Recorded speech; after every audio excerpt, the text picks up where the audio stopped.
A origem do homem sapiens e a questão da raça negra.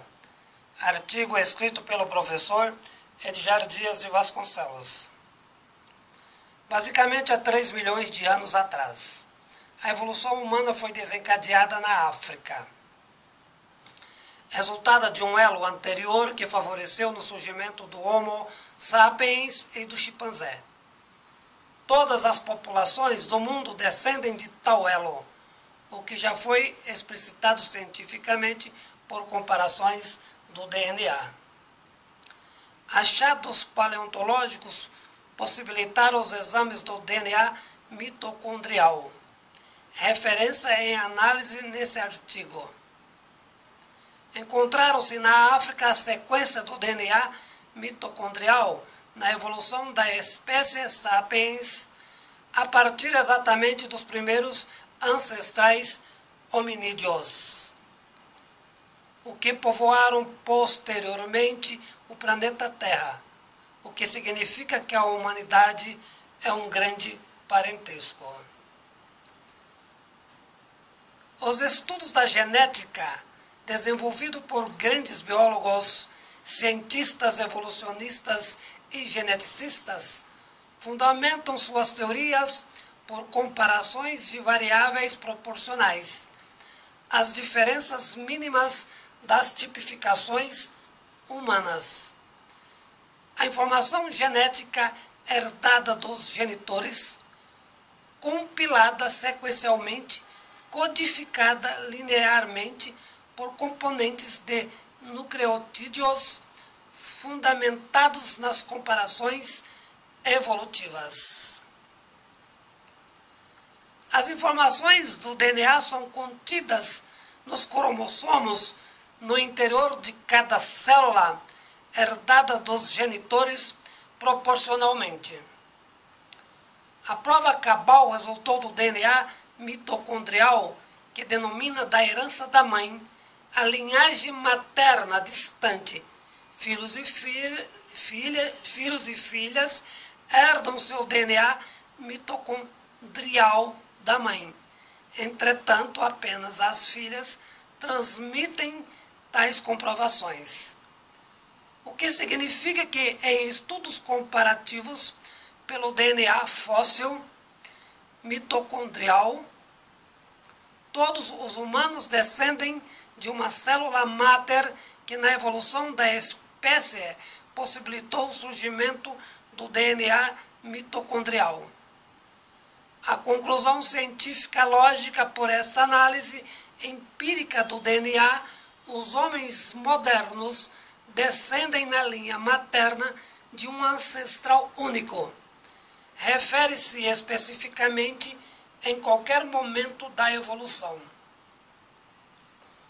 Uma questão importante colocada é entendida pelas diferenças morfofenótipas entre as diversas populações do planeta, como se fossem raças distintas, o que hoje é entendido por ideologias preconceituosas.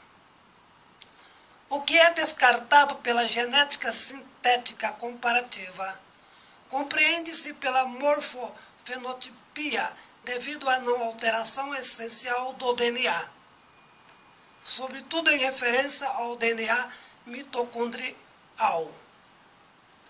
As diferenças são resultadas do meio ambiente, alimentação, clima e, sobretudo, proporcionalidade de hidrogênio impregnado no organismo das pessoas em cada região do planeta.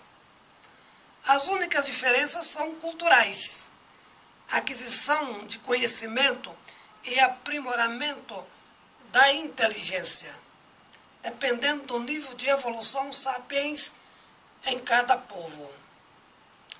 O famoso biólogo naturalista Alain Templeton desenvolveu um magnífico estudo com milhares de pessoas em diversas partes do mundo, etnias complexas, e teve a mais significativa descoberta: a não existência de diferenças no DNA. A partir desse estudo formidável, caiu por terra a ideologia em que se entendia a espécie sapiens por raças. O fenômeno raça é cultural, ideológico e não tem fundamentação científica. Portanto, não existe uma raça branca, amarela ou negra, apenas a raça humana. A cor da pele, por exemplo, não se fundamenta no DNA da espécie. Portanto, não tem derivação biológica. Como já referi, são condições ambientais geográficas na história da evolução da espécie. Exatamente as mínimas diferenças na espécie geograficamente, com efeito possibilitou a sobrevivência e a evolução do Homo sapiens. Ter preconceito essencialmente na cor, realidade que favoreceu no prolongamento da nossa existência, mediocridade imponderável, a ausência de conhecimento científico. Outros hominídeos que não puderam sofrer tais diferenciações foram extintos pela absoluta proximidade do DNA. Portanto, as diversidades de tipificações humanas salvou a espécie sapiens. O que se pode comprovar pela evolução do DNA mitocondrial que as diferenças de pele, rosto, altura, origem evolutiva, geográfica, não fazem diferença na essência humana e muito menos modifica o seu DNA. Pois geneticamente somos iguais. O racismo é um fenômeno cultural tipicamente de pessoas sem procedimentos culturais científicos. Por ser ideologia, merece ser repugnado, não só socialmente, politicamente, mas também sob o aspecto criminal. Para a evolução da espécie, foi necessária uma longa evolução química da mesma, dos primeiros seres vivos, resultados da célula máter. Existe apenas um DNA para todas as espécies.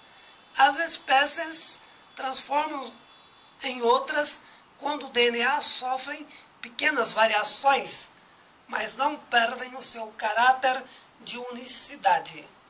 Todos os seres vivos originaram do mesmo DNA. Somos parentes até mesmo das bactérias, nossas devoradoras. A evolução química produziu múltiplas reações, possibilitando a origem de compostos fundamentais à vida, como proteínas e ácidos nucleicos. Portanto, ajudou no desenvolvimento das células. As reações múltiplas favoreceram na evolução das diversas espécies por pequenas variações no DNA. Com a formação da membrana nuclear, deu origem ao material genético, com transmissão da herança dos caracteres mitocondrial. Com pequenas variações no surgimento da história da evolução natural, o nascimento da complexidade de tais mecanismos, que se aplicam em tudo, do mundo animal às plantas. Em síntese, tudo o que existe na natureza, da vida às pedras, remontam aos átomos mater, que deram origem às diversidades dos universos contínuos. A pergunta fundamental: por que somos racistas? Se todos nós, quimicamente, estamos relacionados até mesmo com a merda que vai pelos esgotos, contaminando a água, inviabilizando a vida em nosso planeta. Artigo escrito pelo professor Edgar Dias de Vasconcelos.